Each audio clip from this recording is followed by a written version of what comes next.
Sejam bem-vindos ao podcast da 2A Consultoria Soluções em Saúde. Hoje eu estou aqui com a minha amiga, com a minha sócia Paula Ganimi. Agora eu vou deixar você falar. No outro podcast eu pulei você, então agora eu vou falar. Pode falar, pode dar aí um alô para todo mundo. Não, vou aproveitar e chamar a doutora Ana Célia, que é uma amiga querida, pediatra, auditora, uma expertise na área de saúde, tem um conhecimento engrandecedor. Calma, eu também quero falar. Terminou aí? Aí, pronto, olha. Então, é uma querida, a gente tem várias coisas em comum, mas hoje a gente vai falar da saúde, que é em comum. Então, vamos falar das outras coisas em comum. Eu já falei para a nossa convidada aqui, doutora Ana Célia, parente aqui, amiga, queridíssima. Eu falei para ela, esse podcast aqui é caseiro, a gente vai bater papo. Ela falou para mim, o que eu vou falar? Eu falei, vamos lá, vamos falar de saúde, vamos falar de pediatria, vamos falar de auditoria, vamos falar de você, vamos bater papo. Esse nosso podcast aqui é para isso. Então, quero te agradecer por você estar com a gente aqui hoje. Vou reapresentar ela. Essa pessoa aqui, é a tia-avó do Antônio, é a avó da Solzinha, é uma pessoa queridíssima que está com a gente aqui para bater papo hoje. E como eu falei para ela que só tem uma regra. Aqui ela se apresenta, você pode se apresentar, o microfone é seu, vamos bater papo. Bom, meu nome é Ana Célia, né? As pessoas me conhecem muito mais como Ana, nunca fiz questão do doutor, né? Paula sabe disso, independente do escalão, né? Sou formada há 36 anos, era o sonho da menina, né? Ser médica pediatra. Não queria ser médica, eu queria ser pediatra. Realizei esse sonho, agradeço aí imensamente toda a força que eu sempre tive, né? De amigos, de familiares. Fui atrás do sonho, me formei e me tornei uma pediatra. Trabalhei no HCN, que depois virou CHN, trabalhei no Mário Leone, antiga Somicol. Então, assim, a minha carreira toda foi muito ligada ao grupo, né, que depois se separou e agora está se juntando de novo, que é o Grupo Amil, né? Como é que você sai da assistência, de cuidar de criança, de ser chamada de tia, de falar tudo no diminutivo, mãezinha, seu filhinho, a gripezinha, o catarrinho, e vai para a auditoria, onde você vai lidar com diretores, com médicos famosos, outros menos famosos, e vai lidar com o dinheiro desses hospitais. São aquelas surpresas que a vida te proporciona, né? E aí uma coisa assim que eu sempre falo, eu nunca tive medo de encarar coisas que eu não conheço, né? Quando precisei trabalhar em Saquarema, me entrevistaram e falaram assim, você faz parto? E eu engoli em seco e falei, faço. Gente, eu nunca tinha feito um parto. Já tinha aprendido, mas não tinha feito. Fazia sala de parto, mas não fazia parto. E aí eu fui conversar com o médico, que seria o meu parceiro, e falei para ele, olha, eu já soube que você detesta atender criança. Eu atendo todas as crianças e você faz todos os partos. Mas um dia eu precisei fazer um parto. E aí todo aquele olhar, né, de quem está do lado de fora precisou vir na mente o que eu faço agora. Eu só recebia as crianças e aí eu tive que tirar uma criança. Gente, confesso a vocês que depois eu saí, sentei e eu chorei feito uma criança que perdeu um doce. E foi muita emoção, foi uma emoção em todos os sentidos, né? O nervoso de me desafiar e fazer uma coisa que eu nunca tinha feito. O nervoso de estar do outro lado, né? Ao invés de estar recebendo uma criança, eu estava tirando uma criança, eu precisava tirar ela em segurança, mãe em segurança, porque parece fácil, mas não é. E depois sentar e falar assim, maluca, como é que você faz isso? Como é que você fala que faz isso? E aí depois ficou mais fácil, porque depois da primeira vez fica fácil. Passa a barreira, né? E você passa o seu limite, você avança com o seu limite. E aí a vida da médica pediatra foi exatamente essa. Não me dei me dei muito bem no interior, mas meu filho não se deu. Ele era asmático e aí ele fazia muitas crises. Eu falei, cara, não vai dar para continuar aqui. Eu preciso voltar. Como é que você volta se você não tem mais nenhum pé aqui? Um pé profissional, um pé financeiro, né? E aí um colega falou assim, vem trabalhar aqui comigo na auditoria. Eu falei, cara, eu nunca fiz isso. Maluco, não sei nem o que é isso. De novo, né? Mas a gente ensina, porque a gente gosta de quem... E a auditoria estava começando. A gente gosta de quem não saiba nada para a gente ensinar. E lá foi a pediatra aprender Auditoria. a auditoria. O que é auditoria, né? Para vocês, o que é uma auditoria? Eu já ia te fazer essa pergunta, mas deixa eu voltar um passinho antes, assim, vamos entrar na parte de auditoria. Mas eu queria, assim, você trabalhou muito tempo na pediatria em Niterói, nós estamos em Niterói. Eu estava falando com você aqui antes do podcast, falei assim, pensa aí em algum caso, alguma coisa que foi muito marcante na sua história como pediatra, para você trazer aqui para gente, e eu queria te fazer essa pergunta. Traz aí alguma coisa que... A pediatria ela é muito interessante, né? A Paula já me conheceu aqui na nova fase do HCN, que já era CHN, né? E aí, nessa época, eu já não fazia consultório. Eu só fazia emergência. A minha formação, eu sou R4 em neonatologia. Você faz 2 anos de pediatria e depois você se especializa. Gente, a gente está falando de 3 décadas atrás, né? Há 3 décadas atrás, você não tinha todas essas subespecialidades que você tem agora. Alergia, imunologia, hematologia, você não tinha. Era pediatra e ponto. Pediatra e ponto. E aí fui fazer neonatologia.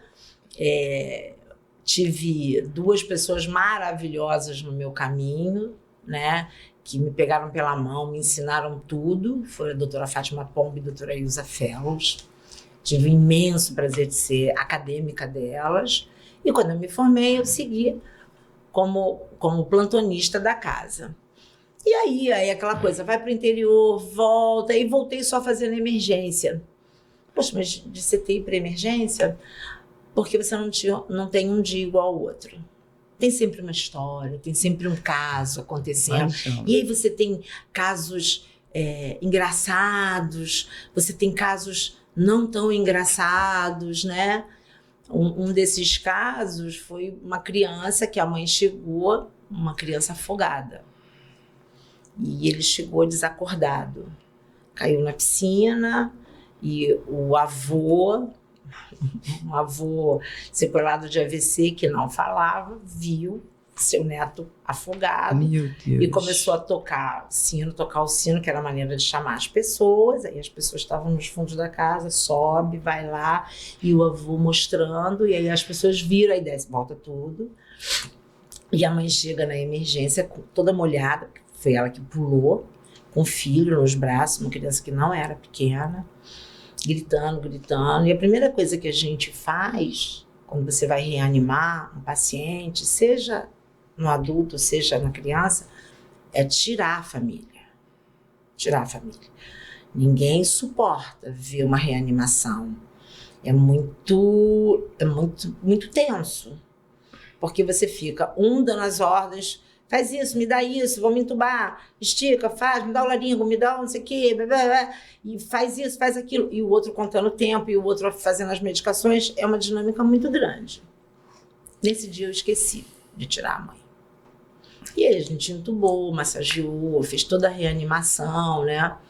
Durante exaustivos 50 minutos. Aí falei, não vai voltar, não voltou hora nenhuma. Parei e falei assim, chega.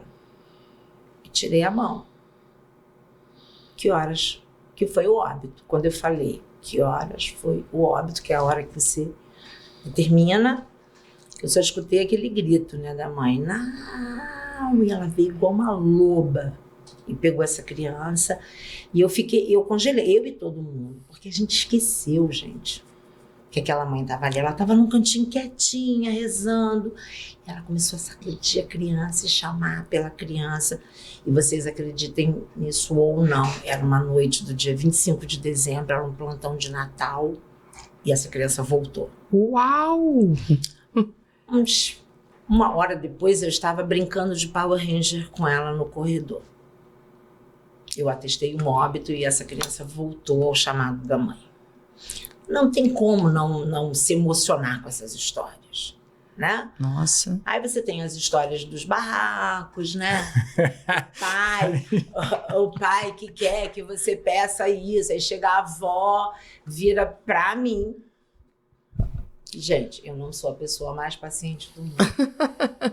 Nem sou a mais boazinha. Eu disfarço até bem. Eu quero bati assim na mesa, eu quero todos os exames da minha neta.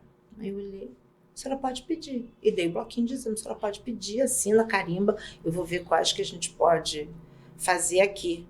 Como assim? A senhora não é médica, a senhora não quer pedir os exames? Porque exame é pedido médico, só pode pedir quem é médico. Então, se a senhora é médica, a senhora pede, assina, carimba, eu vou ver o que dá para fazer aqui. E aí, aqui na escola. Assim, a vida do pediatra, do médico assistencial, não é fácil. Ela é dinâmica, ela é empolgante. Às vezes você se desespera, às vezes você fica mega aborrecido, mas você não tem um dia igual ao outro. Não, todo dia, cada mergulho é um flash na emergência, né? Cada dia, cada plantão é diferente. O plantão do dia, o plantão da noite, o de ontem, o de hoje. Não tem. E por incrível que pareça, na auditoria também. Mas como que aconteceu essa... Eu te conheci pediatra emergência. Isso. Né? Tá, meus filhos já adultos, não vamos falar aqui de idade, já levei na emergência, você já atendeu. E aí, de repente, você migra da emergência para um trabalho que é burocrático, né? Que requer outros skills. Isso. Que aí você precisa ter um conhecimento além da pediatria. Porque aí você vai olhar a conta do adulto, de todas as especialidades. Como que foi essa migração? A auditoria, desde 92, eu me formei em 87 e comecei na auditoria em 1992. E naquela época, o auditor era o médico que não sabia medicina, ia fazer auditoria de contas. Era a pessoa mais odiada da face da terra. Mas como assim não sabia medicina? Traduz Mas isso era aí. como as pessoas olhavam. Você veio aqui só para cortar, só para não pagar, né? E aí você começa a entrar na casa dos outros, no hospital dos outros. E desde então a auditoria, eu nunca saí da auditoria. Ela ficou maior ou menor na minha escala de trabalho, mas eu nunca deixei de estar. E nem todo mundo sabia que eu fazia auditoria. Você não sabia, por exemplo. Na época da emergência de pediatria, eu fazia as duas coisas. Teve uma época, e isso é assim muito engraçado, porque outro dia eu encontrei com um médico da operadora da OPS, que era médico na época, nessa OPS, eu trabalhava, eu prestava serviço para essa OPS, e essa operadora ela sabia que eu era plantonista do CHN. E eu era auditora do segundo maior convênio do CHN. Que eu conseguia separar as coisas. E isso com doutora Ilza, ciente, operadora ciente, e ninguém questionava o trabalho dessa auditora. Hoje o compliance não me permitiria isso. Não permitiria. Mas a gente está falando, sei lá... 20 anos. De 20 anos atrás. E aí eu auditava o lugar que eu trabalhava. Essa palavra complexo não estava nem no dicionário ainda. Não estava no dicionário. Então, assim, aí as pessoas começaram a saber que eu fazia auditoria, porque até então eu trabalhava no Rio. Não trabalhava em Niterói. Em Niterói eu fazia só plantão. E aí veio, aí você vem, o Hugo estava me perguntando, a gente quando começou, hoje você vai na farmácia, você compra pacote de gás, não compra? Uhum. Naquela época, o hospital comprava caixa de folha de gás, embrulhava de 10 em 10, eles convencionaram, né? De 10 em 10, enrolava no papel pardo, botava uma fita crepe e esterilizava. E aí a gente, auditor, não vou pagar um pacote inteiro, porque você não usou. E as 5 folhas que você não usou, você vai reesterilizar. Olha a importância, olha, assim, hoje eu falo isso e começo a rir, porque não é isso. Mas você vê, a 92, faz as contas aí, A gente está falando de 3 décadas. Sim. A auditoria era isso. E aí as pessoas diziam, é um médico que não sabe medicina e vai lá só para ficar glosando. Mas, Ana, a gente estava falando aqui antes. Faz aí, por favor, um overview dessa auditoria que era dessa época para a auditoria de hoje. O que tem de diferente? Tem muita coisa. A auditoria antigamente, o hospital ele cobrava todas as diárias que o paciente ficava, ele segue cobrando essas diárias de CTI, de enfermaria, de apartamento, segue cobrando fisioterapia, segue cobrando a ventilação mecânica, segue cobrando os materiais, os medicamentos gastos na assistência daquele paciente, mas isso mudou um pouco. Antigamente, o hospital cobrava cada item usado, cada seringa, cada agulha, cada frasco. E hoje a gente tem, para a maioria dos convênios, as diárias globalizadas. Sim. Que inclui um monte desses itens. Um exemplo, um CTI. Todo paciente que está no CTI tem um médico rotina, um médico plantonista de dia e um médico plantonista à noite. Todo CTI tem fisioterapeuta. Todo CTI tem oxigênio, todo CTI tem enfermeiro ali para dar assistência. Então, essas coisas que estão incluídas, que são inerentes a todos os pacientes, elas entram numa diária global, de um nível 1. Aí o paciente muda a complexidade dele, precisa de uma monitorização mais profunda, ele está gastando um pouco mais de oxigênio, ele já começa a ter uma dieta integral, ele sobe o nível, sobe o custo. É para outra diária. Isso, outro tipo de diária. Então, o hospital não cobra mais por cada item utilizado. Então, hoje, meu papel como auditora, eu olho e falo assim, diária global, o que está incluído naquela diária? Está incluído isso, está incluído aquilo? O que está liberado? Porque a auditoria ela começa na regulação da OPS. Sim. O hospital manda um pedido, seja de uma cirurgia eletiva, seja de um atendimento de urgência, ele manda para a OPS, Operadora de Plano de Saúde. Uhum. Manda e alguém da regulação avalia se aquele pedido é pertinente ou não, e ali é startada uma autorização, né? E aí o auditor já fica ciente, o auditor in loco, como eles falam. Olha, internou um paciente da operadora X. Se é um paciente de CTI, nós auditores temos 48 horas para olhar esse paciente, saber e dar a notícia. Ó, é pertinente a internação, não é pertinente, não era bem isso, ou era bem isso. A gente já tem que dar um feedback para a operadora. Se é um paciente eletivo, de uma cirurgia eletiva empacotada, digamos assim, a OPS já fez o seu acordo com o hospital. O hospital, olha, para este procedimento, para esta cirurgia, eu vou te remunerar em tanto. E aí a regulação do hospital é que tem que conversar com o doutor para ver se aquele pedido que ele fez cabe no pacote que o hospital acordou com a operadora. Tá?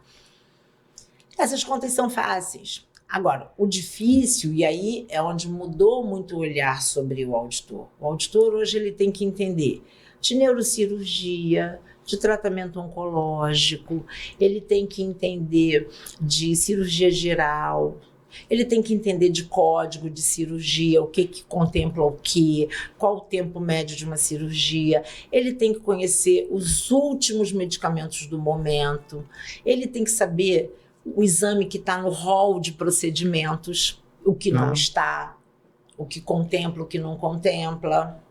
E às vezes, Ana, até aquela cirurgia que é um pacote simples, se complicar, o que sair do pacote, você tem que olhar o que saiu, porque saiu sem justificativa. Se não... Isso. Aí ele sai do comum.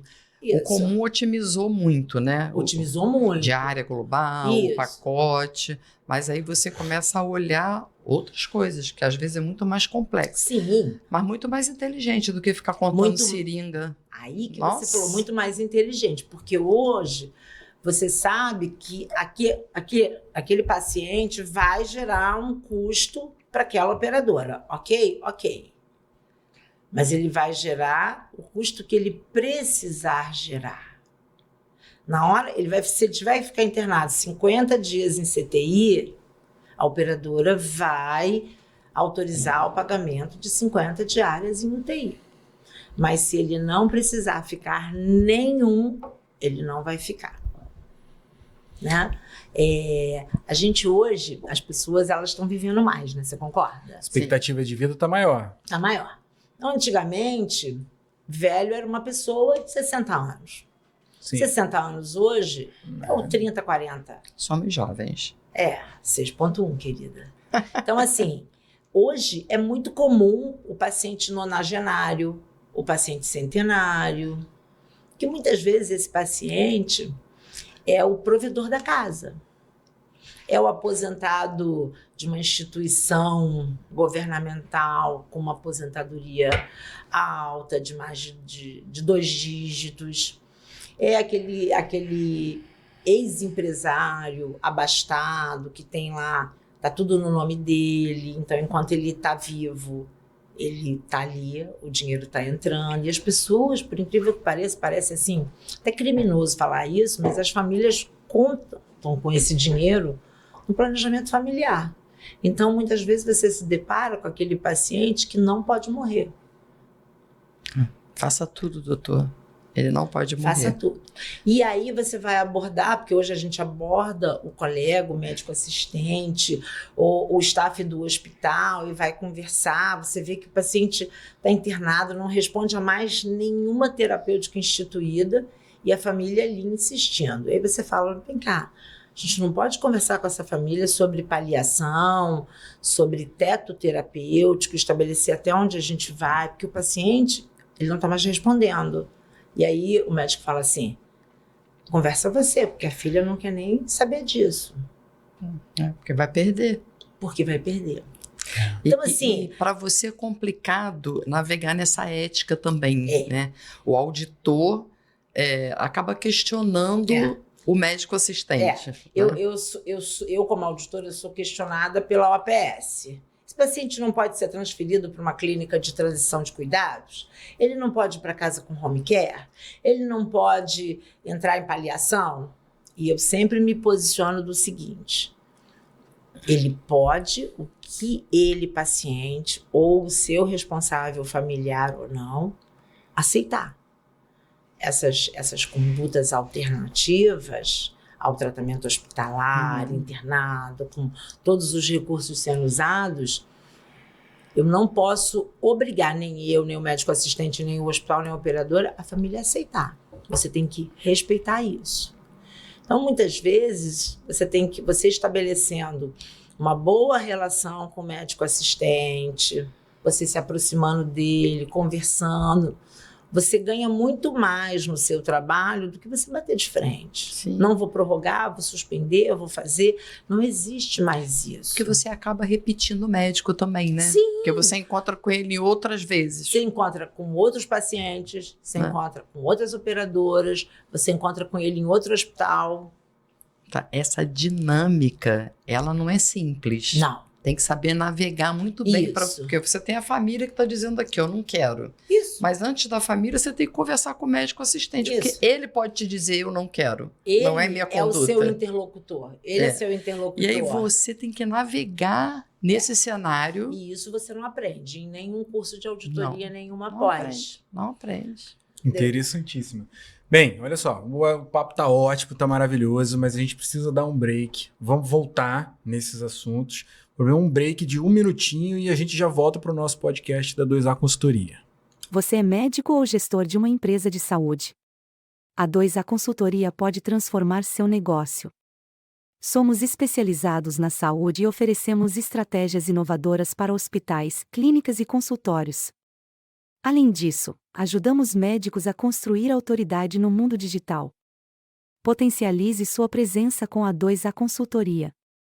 Agende gratuitamente uma reunião estratégica de 20 minutos conosco. Ganhe mais tempo e melhores resultados. Voltando aqui para o nosso bloco, podcast 2A Consultoria, soluções na área de saúde. Hoje a gente está recebendo aqui a doutora Ana Célia, que é pediatra e auditora. O papo estava maravilhoso aqui no nosso bloco anterior, mas a Paula tinha falado para mim que veio uma pergunta e ela não fez ainda para a doutora Ana Célia. Isso, então. Eu trabalhei em hospital lá com você há muito tempo, né? E eu sei que a emergência é uma cachaça. Né? Você não sente falta. Você passa pela emergência, não te dá aquele tremor assim? Claro que dá. Ai, me dá um paciente aí para atender, gente, que eu preciso. Claro que dá, claro que dá. Ano passado, foi ano passado? Foi. No início do ano passado, o meu sobrinho, né, ele fez uma crise de bronquiolite, ele estava com 3 meses e eles moram em Araruama, né? E meu irmão e minha cunhada são médicos e me ligaram. Minha cunhada é pediatra. Mas nesse momento ela foi mãe só, né? Isso. Ela emburreceu, ela pegou o título dela de pediatra, rasgou, jogou na lixeira. E aí me ligou, eu falei, isso é uma bronquiolite, vai para emergência, vai para o CHN. E meu irmão veio e eu saí do Rio e vim para cá. E aí falei com a Cristine, todo mundo já estava esperando quando ele chegasse. Nós chegamos juntos. Eu estava no São Vicente de Paulo. Falei, quando vocês estiverem chegando, me avisa que é só eu atravessar a ponte. E aí cheguei lá, né? Aí quem auscultou fui eu, quem atendeu fui eu, não sei o quê. Aí encontrei com o Trajano e o Carlos Alexandre. Falei, gente, assume aqui, porque eu sou tia. Mas, sabe, deu aquele gostinho de atender. Faz isso, faz aquilo. Mas não tem volta. Não tem volta. Não, porque assim... o plantão, ele é maravilhoso, mas ele é cansativo, né? Verdade. E aí, assim, perde o time. Mas de vez em quando então é bom só dar uma passadinha para dar um cheirinho, Eu né? falei com a Cris, se você precisar de um plantão extra, me chame, eu venho, faço, mas eu voltar para assistência, eu não volto, não. Não volto, não. Mas e de consultório? Você já teve consultório? Já. E também não sente falta desse eletivo de consultório? Ou não sente falta das mães, né? Não, vamos lá. O consultório é o sonho de todo médico. Ter o seu consultório. E aí eu fui fazer, vai menina, vai fazer pediatria, né? Aquele poeminha, né? E aí abre o consultório. E aí eu tinha um consultório em Caxias, com o Edmo, né? A gente tinha um consultório em Caxias. Tinha um consultório em Rocha Miranda e tinha um consultório na Barra. Não tinha um, tinham 3. Tinha 3 consultórios. Eu sempre fui uma boa médica de consultório, mas a médica boa de consultório brigava com a Ana Célia, porque a Ana Célia não gosta do consultório. Porque o consultório... Explica isso. Porque o consultório é igual. Você todo viu dia. Emergência é uma cachaça. O CTI é uma cachaça. Eu parei de fazer CTI o dia que eu quase precisei entubar minha sobrinha. Grávida do meu filho, eu quase precisei entubar minha sobrinha. Uma asma grave. Naquele dia eu falei, eu não posso mais fazer. Porque eu não tenho emocional para isso. Eu não tenho emocional para ter que entubar um familiar meu. E eu fazia UTI punk, né, naquela época. Aí a gente volta, né, quase 4 décadas atrás. Hoje você tem o pediatra que faz UTI neonatal e o que faz UTI pediátrica. Isso. Naquela época era tudo Era junto. um só, né? Era um só. Quem fazia UTI neo fazia pediatria, né? E eu falei, não posso mais fazer. Não tenho estrutura emocional para isso. E aí fui dar plantão na emergência e fui fazer o consultório. Vamos ser médica de consultório? Faço a sala de parto, levo o neném para o consultório e aí vai tudo maravilhoso. Tranquilo, né? Tranquilo até demais. Não tem seu perfil, né? Não. Você E tem uma aí, energia alta, né? Aí inventaram uma coisa chamada telefone celular. E aquilo que eu falei, se eu me proponho a fazer uma coisa, eu vou fazer bem feito. Aí a doutora Ana Célia comprou um celular. E aí todos os meus pacientes tinham o meu celular, o telefone de casa, o dia que eu estava de plantão e aonde, como me achar nesses plantões. E eu não desligava. E aí eu deixei de ser feliz como médica. Hoje, inclusive, eu ainda vejo muito, acho que pior, a gente não tem vida. Porque mãe né? Não é a criança. A mãe que de hora em hora quer entender por que aconteceu, por que mudou, e manda mensagem para o pediatra, Hoje elas mandam foto. Manda foto. Hoje manda foto. Então, assim, eu deixei de ser feliz como pediatra, como médica. Não é essa medicina que eu quero. Não é. E quando eu falei para o meu pai que eu queria fechar 3 consultórios lotados, meu pai quase surtou. E aí o meu ex-marido falou assim, você vai viver do quê? Eu falei, eu vou voltar para a auditoria, eu vou dar plantão, eu vou me virar como eu sempre me virei. E esse era muito o meu bordão. Eu sempre me virei, eu sempre corri atrás, sempre fiz o meu network, sempre tive minha rede de relacionamentos. Isso é o melhor MBA que existe. É. Não se paga. Relacionamento, network, não se paga. Não tem, olha, no meu grupo da faculdade, porque aí tem o WhatsApp, né? Aí tem o grupo dos colegas de turma. Toda hora vem, ai, você conhece um neurologista? Ai, você conhece alguém que atenda Bradesco? Não sei o quê. Ai, você conhece alguém no hospital tal? E hoje eu conheço, assim, são poucos os hospitais que eu não tenho pelo menos uma pessoa conhecida. Conheço muita gente de direção, e isso a Mil e o Assim trouxeram para mim, de lidar com os diretores, de conhecer as pessoas, os chefes de serviço, né? Hoje você navega em qualquer um. É. Deixa eu puxar aqui outro assunto. A gente já falou de pediatria, já falou de auditoria, já está falando aí da sua história. Agora eu queria ouvir mais a sua opinião para outros assuntos da atualidade. Assim, você que tem muito contato com médicos, com colegas, enfim, o que você pensa assim, de redes sociais e internet para médico? Vamos lá. Você sabe que médico é um ser preconceituoso. É. O médico, ele perdeu muito espaço exatamente por essa postura preconceituosa. Porque a gente estuda, nos ensinam na faculdade a tratar o paciente. Ninguém ensina você a gerenciar a sua vida financeira, ninguém ensina você as regras de mercado. Então, o médico, ele é um ser muito ali. Voltado para assistência, treinado para isso, né? Para atender. O resto, as outras pessoas que façam. E aí ele perdeu espaço para outras pessoas, outras carreiras que falaram, bom, então se eu não quer fazer, eu vou fazer. Principalmente nessa área de gestão. Aí começou a história, vamos falar de internet, de rede social, a telemedicina. Nossa, gente, quando isso saiu... E tem pouco tempo, né? No tal do grupo da faculdade, nossa, era tanto xingamento. Antes da pandemia tinha o médico que fizer isso não é médico, não sei o quê, bebê. Quando, gente, muitas vezes o doutor que está ali assistindo o paciente, ele às vezes nem olha para o paciente.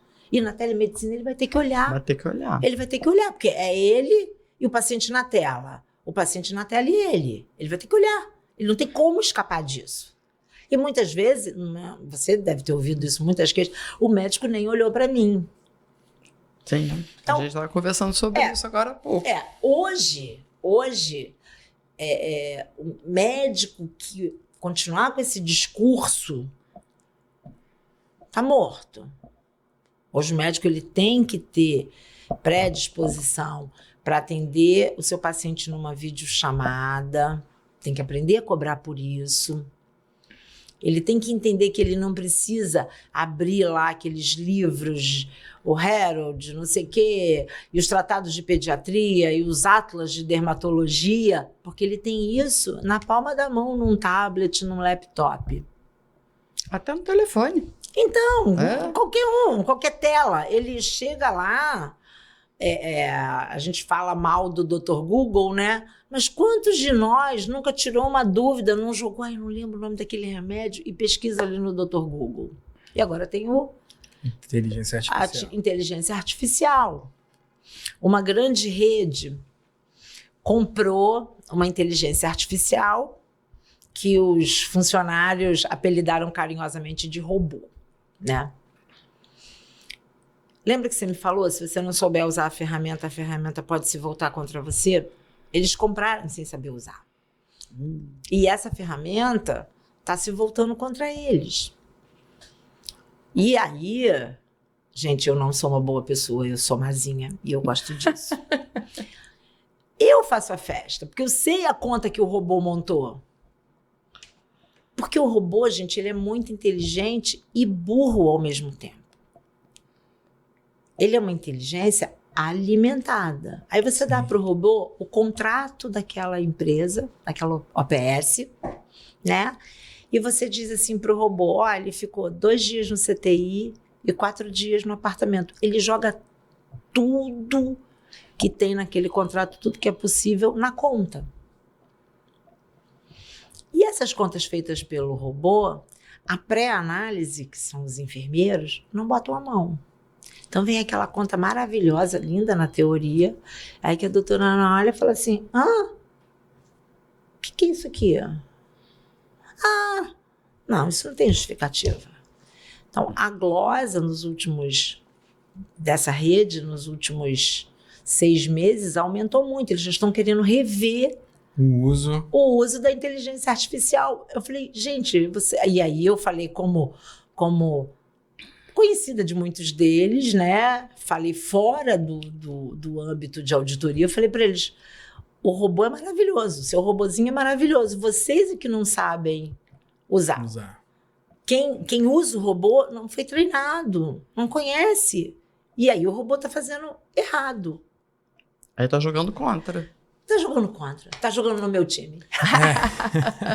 Ana, e agora, redes sociais. O que você acha do médico estar ou não estar na rede social, se posicionar ou não se posicionar na rede social? Eu acho muito legal, só que assim, a gente volta lá para as regras do Código de Ética Médico. Para nós, médicos, muita coisa é proibida, né? Coisas que eu acho que tem que ser revistas, porque o nosso Código de Ética sempre foi assim, né? Antigo. É Gabriela. E ninguém muda. Todo mundo fala mal dele, fala assim, é antiquado, essa coisa do passado, mas ninguém senta para discutir esse código de ética. Então, o médico é proibido de fazer propaganda, então, o cirurgião plástico, ele não pode botar os seus resultados. Se ele botar, e muitos colocam, e alguém denunciá-lo, o conselho pede para fechar aquela conta dele. Então, assim, é uma incoerência. A rede social hoje é uma realidade, gente. O médico que não tiver telefone celular, WhatsApp, pelo menos 2 redes sociais, ele está morto. Tá morto. Parece que não existe, Ele parece que não existe. Ele é invisível. Aí vai perdendo força, assim, né? Vai. Aí eu vejo alguns colegas, e aí colegas que eu conheço mesmo e que eu passei a conhecer de internet, com pequenos podcasts. O cara pega um tema e faz um videozinho de 1 minuto e meio, dá o recado dele, se vende como mercadoria, como médico bom, competente, movimenta o seu consultório e não fere as regras do Conselho Federal de Medicina, não infringe o Código de Ética. E esse cara bomba. Esse cara bomba porque o paciente hoje é muito digital. Sim. Ele está o tempo todo olhando para isso tudo. E se alguém indica um médico para ele, ele vai lá no Google correndo para ver quem é esse cara. E assim, você fala assim, cara, tô com um problema no joelho, não sei o quê. Cara, eu vi um cara na internet que ele é especialista em joelho. Ele fala cada coisa, segue ele lá. Aí dá o arroba dele, o cara vê, olha, gosta, vê onde é o consultório. Se for uma pessoa de outro estado, um desses médicos eu acabei conhecendo em São Paulo por uma coincidência, né, dessas coisas da vida, né? Eu fui conhecer a empresa para a qual eu estou trabalhando e ele estava lá e eu cheguei e falei assim, você é o Hugo Amin? Cara da internet. Aí o cara, sou. Falei, cara, eu te sigo, barato, sei que, bebê. Depois a gente sentou, tomou um café. A pessoa torna-se visível, mas assim, o que eu posso te dizer? Com destaque. Um destaque positivo. Se ele souber, se ele tiver uma orientação, e eu acho que é onde o trabalho de vocês é importante, porque ele pode fazer uma propaganda positiva e pode fazer uma propaganda negativa. Sim. E eu acho que o médico, ele não tem filtro, ele não foi treinado para isso. Ele precisa de alguém que fale assim, não, doutor, vamos falar disso aqui. Que o senhor fala bem, que é a sua especialidade. Vamos deixar esse tópico aqui para depois. O senhor estuda, vê direitinho. E vamos fazer isso, faz aí um textinho para ser 1h30. O cara ganha uma visibilidade, gente, absurda. A gente, falando de visibilidade, trazendo aquela frase, né? Quem não é visto não é lembrado. A gente estava conversando com alguns clientes nossos que, além de conseguir ter uma captação e uma fidelização de pacientes aqui do Brasil, principalmente aqui de Niterói e do Rio de Janeiro, conseguiram também trazer pacientes de outros países, dos Estados Unidos, da Holanda, de não sei da onde, justamente por causa dessa visibilidade dele ter um posicionamento, dele estar presente na internet, dele se colocar como um especialista naquela necessidade que o paciente dele tinha, né? Então, detectou, falou, poxa, esse médico aqui é um médico que tem abre as portas. Referência, que tem qualidade, que tem autoridade. É que alcança além muros, né? Porque não tem fronteira. Além muros, porque senão você fica aqui, na cidade. Isso. Aí, e a gente que é de Niterói sabe que Niterói é bairrista, né? E aí, quando você parte para o digital, não tem muro. Olha, esse ortopedista que eu tô falando, que eu conheci nas redes e tive um prazer, porque é uma pessoa da melhor qualidade, eu conheci em São Paulo. Ele me mandou uma mensagem essa semana assim, quer alguma coisa da Espanha? Falei, vai viajar, cara, não vai trazer nada pra ninguém, porque ele acabou vindo ao Rio, levei ele pra jantar, né? Acabou ficando amigo, né? Levei 2 amigos meus que estavam em São Paulo, que são ortopedistas aqui, a gente saiu para jantar, um restaurante gostoso e tal, e aí virou amigo. E aí ele falou assim, não, um paciente, uma pessoa com um problema sério de degeneração de joelho, que é a especialidade dele e tal, me viu, alguém da família dele, daqui do Brasil, mandou ele me seguir, ele me seguiu, falou com o médico dele tem uma clínica ortopédica enorme, é professor da Universidade de Barcelona, não sei o quê, convidou ele para dar uma aula com tudo pago, para fazer um simpósio e tal, e agora ele está indo uma vez por mês para operar casos específicos, casos difíceis que ninguém na Espanha... Olha que bacana. Por isso até essa facilidade. Eu tô indo, né? Quer alguma coisa? Ele falou, pô, quer, eu trago. Eu falei, não, quero que você vá, dá lembranças. Olha, você vê, ele tá na rede social, não tem 2 anos. E ele era um crítico da rede social.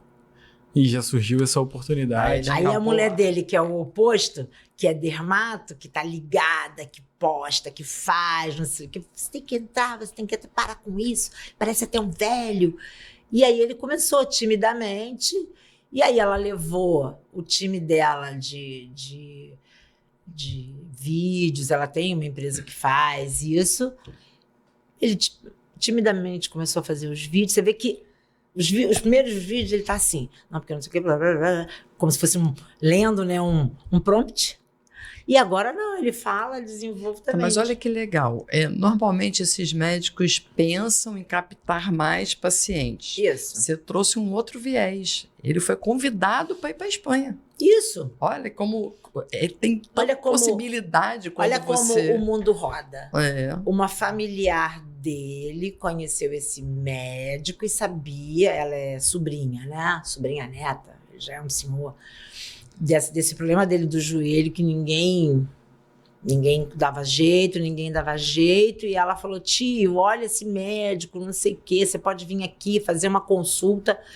E aí ele viu que tinha a telemedicina, ele fez a consulta em inglês.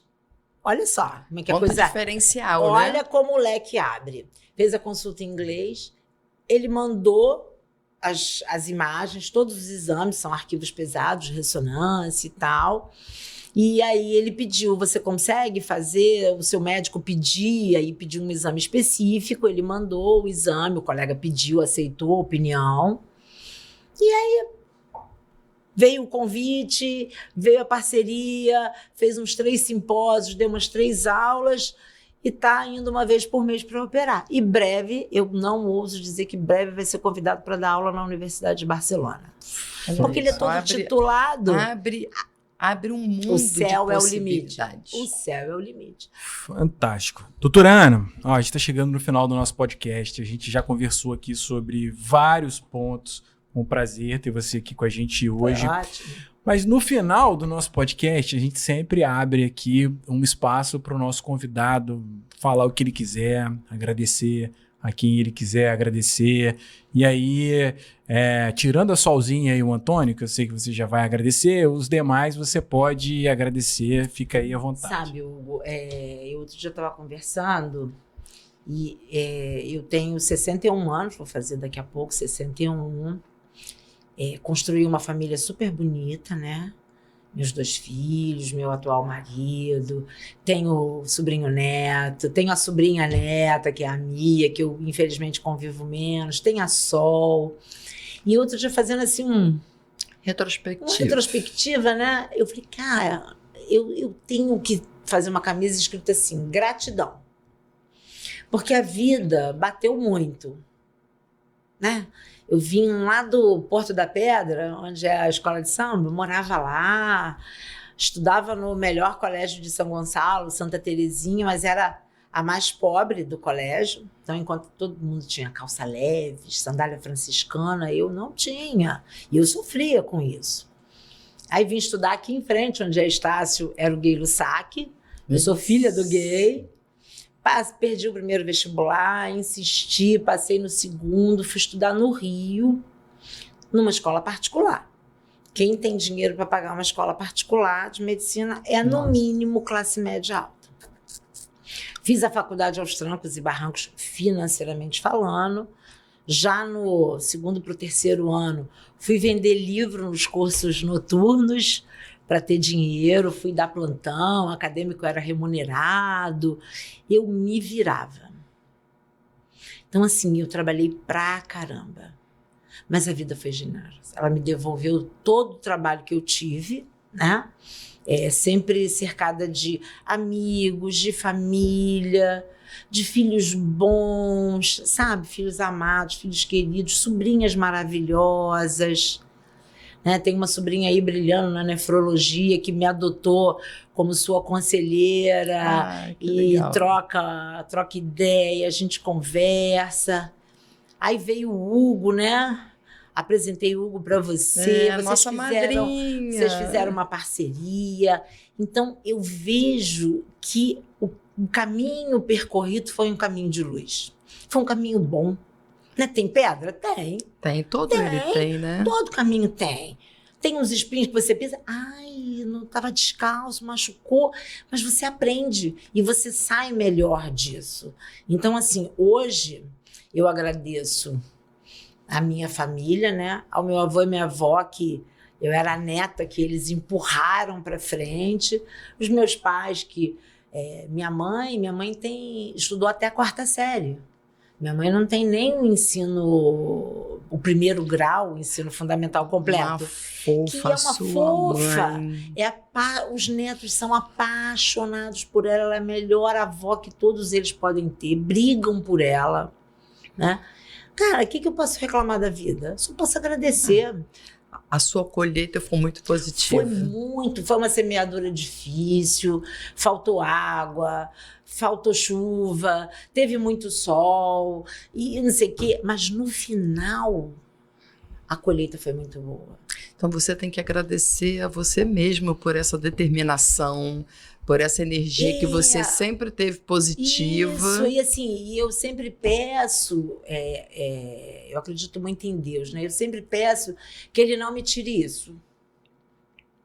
Eu também. Eu falo muito. Eu brigo muito, eu sou brigona. Sou brigona. Meu marido fala assim, você é muito rígida. Sou. Quem não gostar, come menos. Deixa. Eu não mudo. Eu me derreto com o Antônio, mas quando tem que puxar as orelhas dele, eu boto ele sentado e puxo as orelhas dele. O Gui Breno, nossa, pode, não pode. A moeda lá em casa era o número de plantões que a mamãe tinha que dar para bancar as coisas, né? E sempre procurei criar esse meu jeito. É um jeito bruto, mas carinhoso. Você é uma pessoa verdadeira. Paula, Eu acho que é isso que faz que eu procuro ser transparente, sabe? Eu posso brigar com você, sair no tapa com você, discutir, depois falar assim, ai, agora chega, vamos ali tomar um café? Eu não boto embaixo do tapete. E eu acho que por isso que minha colheita sempre foi próspera. E eu espero que continue assim. Eu agradeço imensamente você ter entrado na minha vida, a gente ter se conhecido. Paula, foi tão bom, né? Eu agradecer você por ser madrinha dessa parceria, Isso. que já dura aí o quê? 8 anos, Hugo? Nem tô fazendo mais conta, não. Não quer fazer conta. Mas que estamos aqui junto, quase que na saúde e na doença, quase um casamento. Sempre se reinventando, sempre fazendo uma coisa diferente, não deixando que esmorecer nada, tá ruim, vamos atrás, vai melhorar. E eu acho que é isso que impulsiona a vida da gente. É isso. Pessoas verdadeiras e amigos verdadeiros. Por isso que assistência e auditoria são tão encantadoras.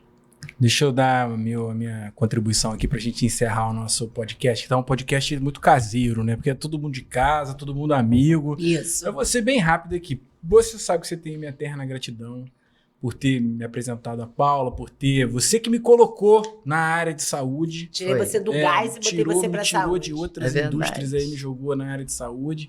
Então você sabe que você tem minha eterna gratidão por isso. Eu falei pra você que quem entra na saúde não sai nunca. Essa cachaça é braba. Cachaça. Mas na linha dos agradecimentos, pra gente encerrar, já que a gente tá num caseiro, tem muito médico na família, né? Tem. Então, pra ninguém, que a gente não isso que eu esquecer não de falei ninguém, nome. eu vou falar os nomes aqui, mas vamos fazer um agradecimento também especial à sua mãe, uma pessoa maravilhosa. A dona Célia. Doutor, já tô chamando até de doutora. Dona Célia. Mas a gente tem muito médico na família. Eu vou tentar lembrar aqui, e se eu esquecer de alguém, você fala. Eu não vou falar. Vou começar pelo professor doutor Celso Lara, o urologista. Isso. Seu digníssimo marido. Então vamos começar aqui. Doutor Hugo Oliveira, seu Meu filho. Endócrino. Então, doutora Carolina Fernandes, nefro. Agora vamos, doutor Flávio Felicíssimo, irmão médico lá em Araruama. Isso. Mariana, pediatra, também esposa dele, doutora Mariana, lá de Araruama. Thaís Lara, otorrino. Thaís Lara, sua sobrinha. Sobrinha, quem mais? Vem a afilhada Juliana que vai médico, formar. Essa daí já é a próxima já é médica. A próxima, que é outra geração. Outra geração. Tô esquecendo de alguém que é médico? Não, acho que da família é essa galera aí. Aí o restante essa é galera. todo mundo de... E aí vai aí vindo mais. E você vê, só para encerrar, as pessoas falam assim, médico fala muito isso, não quero que meu filho seja médico. Então, que influenciei. Um é médico e um é tecnológico. Mas eu tenho tanto orgulho da medicina, né? A medicina me trouxe tudo que eu tenho. Eu tenho o maior orgulho de ter um filho médico. Tenho o maior orgulho. Se a minha neta, que hoje tem uma mãe empresária e um pai médico, se ela vai ter um leque de opções na vida dela, né? Para influenciar, né? Exatamente. Se ela seguir a medicina, eu só posso agradecer a Deus, que assim, eu fui um bom exemplo. Eu fui um bom exemplo para o pai dela, e o pai dela será um bom exemplo para ela. Mas se ela quiser seguir a carreira da mãe dela, eu também vou achar ótimo. Desde que ela seja feliz, Desde que ela seja feliz. Se o Antônio resolver ser ginecologista, como às vezes ele fala, agora ele quer ser geólogo, vai ser bem-vindo. Gente, o Antônio é o filho do Hugo, é um fofo. E eu sou a nanana dele. Isso aí, é verdade. Ninguém pode chamar assim, porque é só para ele. E é isso, gente. Eu devo tudo à senhora medicina. Todo ano, quando é dia do médico, quando eu faço aniversário de formatura, eu sempre boto isso. A senhora medicina. Eu tenho uma paixão por essa senhora. Ela me trouxe até aqui. E ela vai me levar e continuar me levando. E por aí vai. Emocionada. A medicina me emociona. Então, ó, pra gente encerrar nesse clima aqui emotivo, positivo, essa energia maravilhosa da doutora Ana, ela traz aqui a história dela, bate papo com a gente sobre medicina, sobre auditoria, sobre pediatria, sobre tecnologia, sobre família. Muito obrigado por você estar com a gente aqui hoje. A tecnologia ela é bacana, porque assim, tem um monte de gente que depois vai assistir isso daqui e vai ficar guardado para outras pessoas também poderem assistir um pouco da sua história, um pouco desse olhar que a gente tem da medicina na família. É isso aí. Gratidão. Sempre. Muito obrigado. Eu que agradeço, gente. 2A Consultoria, Soluções na Saúde. Obrigado, gente. Até o próximo podcast. Você é médico ou gestor de uma empresa de saúde? A 2A Consultoria pode transformar seu negócio. Somos especializados na saúde e oferecemos estratégias inovadoras para hospitais, clínicas e consultórios. Além disso, ajudamos médicos a construir autoridade no mundo digital. Potencialize sua presença com a 2A Consultoria. Agende gratuitamente uma reunião estratégica de 20 minutos conosco. Ganhe mais tempo e melhores resultados.